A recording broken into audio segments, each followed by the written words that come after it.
К другим темам. Обеспечить всех участников СВО и их семьи необходимой информацией и избавить их от поиска этой информации в различных ведомствах – такая задача у новой республиканской программы «Забота о своих».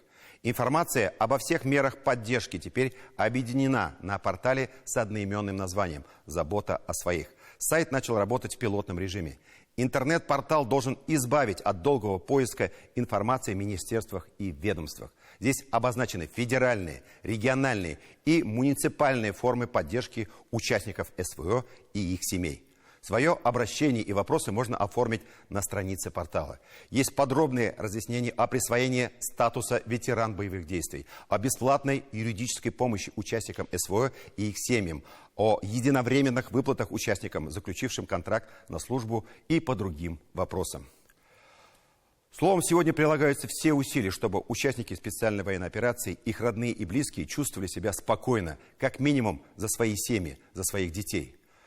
Поддерживают военнослужащих и рядовые татарстанцы. И речь не только о гуманитарной помощи. Психологическая и медицинская подготовка – важные составляющие для военнослужащих, а также тех, кто ждет их дома. Обеспечить необходимыми медикаментами при первой помощи на поле боя. Научить оказать эту самую доврачебную, догоспитальную, но такую необходимую помощь. Этим занимаются герои нашего следующего сюжета.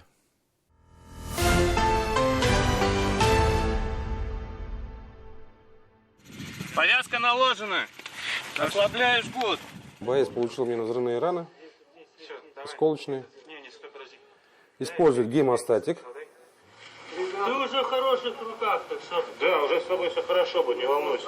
Боец, к слову, жив, здоров, все с ним хорошо. Попал под обстрел, остался жив. Повезло. И еще одно везение, если попал в руки хороших медиков, которые сделали все вовремя и правильно, чтобы и жизнь сохранить, и конечности остались на месте. К таким можно отнести руководителя фонда «Ценим жизнь» санинструктора с позывным «Счастливчик». Он и сам оказывает первую помощь на боевых позициях и учит этому бойцов-медиков. Сначала занятия теоретические, потом в дело вступает Гоша. Вот такой полноростовой манекен с ранениями. Вот здесь, в частности, отрыв.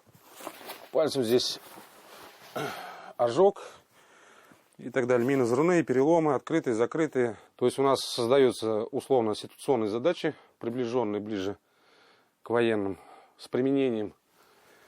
У нас есть также закупленная дымовая машина.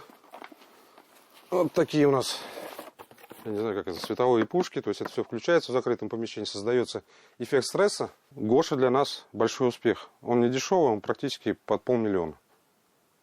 И все, опять же, благодаря людям, обычным гражданам, да, обычные люди скидывались на него. Один из курсантов, мобилизованный с позывным «Лекарь», будучи на лечении в Казани, заглянул в гости к учителю. На гражданке работал оператором по добыче нефти и газа, но был распределен в медицинский взвод. Мы отрабатывали сами по книге. Пришел Ильнар, покажите, говорит, что вы умеете.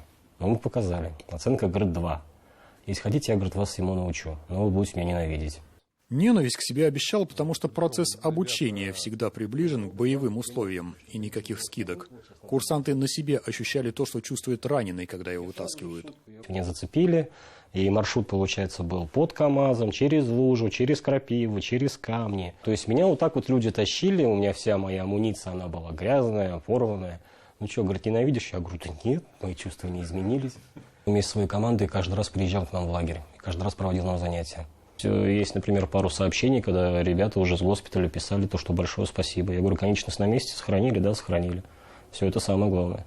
Тот случай, когда тяжело в учении и чуть легче в боевых условиях. Полученные знания помогают выжить и раненым, и тем, кто спасает. Когда выходили, то есть довольно серьезно работала артиллерия. Когда мы вышли уже, получается, с ранеными, нам так и сказали, а как, говорит, вы вышли? Да еще, говорит, такой толпой. Мы, говорит, днем боимся воды туда занести, потому что, говорит, у вас низина, у вас пустота, там все простреливается. А вы, говорит, еще сами вышли и раненых вынесли. Ну, как-то так вот. Слаженность действия, не знаю, мы работали подразделением. Все хорошо, слава богу. Сюда часто заезжают гости с фронта. Подарки привозят, благодарят за бесценные уроки. И помогает он не только знаниями. Бойцы знают, куда приходить во время короткого отпуска, чтобы увезти с собой необходимое. Вещи полезные, главное, нужное количество. Нам лишнего много тоже нет необходимости. Сотрудничество прошло, все пришло быстро, упаковано хорошо для транспортировки. Здесь и склад того, что собрали неравнодушные жители Татарстана, и того, что присылают из других регионов. От шерстяных носков до аппарата УЗИ. Костюм защиты от тепловизора, маскировочный.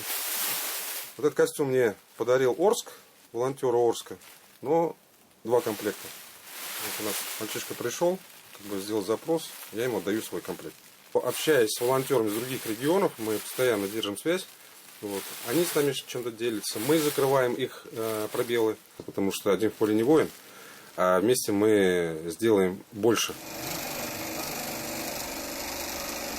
Этажом выше шьют тактические носилки из строп, которые легкие и места мало занимают. Работают волонтеры. У кого-то муж сейчас в зоне специальной военной операции, кто-то в прошлом был военнослужащим, и все они неравнодушные люди. Наталья работает в 7-й Казанской больнице и свои выходные посвящает шитью. Сначала делала это дома, на старой ручной машинке с 70-летним стажем. Теперь на современном оборудовании. Тут машинка сама все делает? Все сама делает, да, потому что если шить руками на швейной машинке, это получается 6 часов. Люди дома шьют и шьют, ночами шьют в других группах, а здесь можно шить опытному человеку за 1 час. Я искала, чем помочь нашим ребятам, мужчинам. Нашла эту организацию. Марина – военный пенсионер из Удмуртии. В Казани закончила службу и осталась. И она шьет носилки и готовит материал для пошива аптечек. Их тоже здесь делают.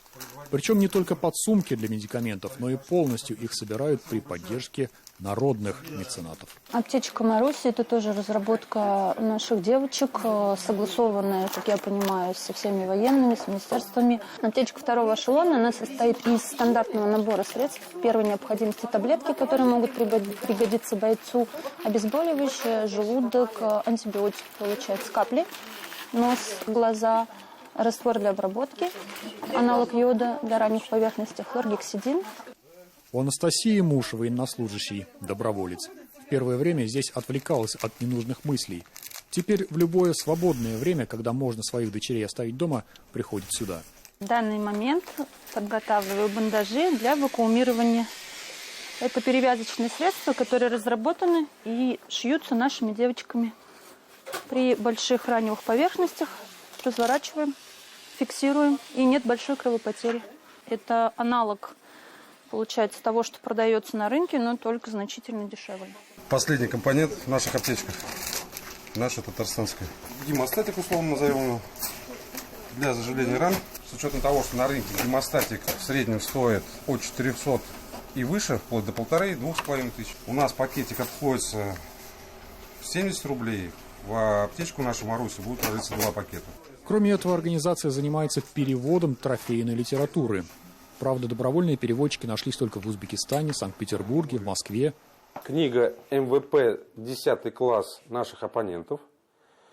Книга у нас датирована 2012 годом.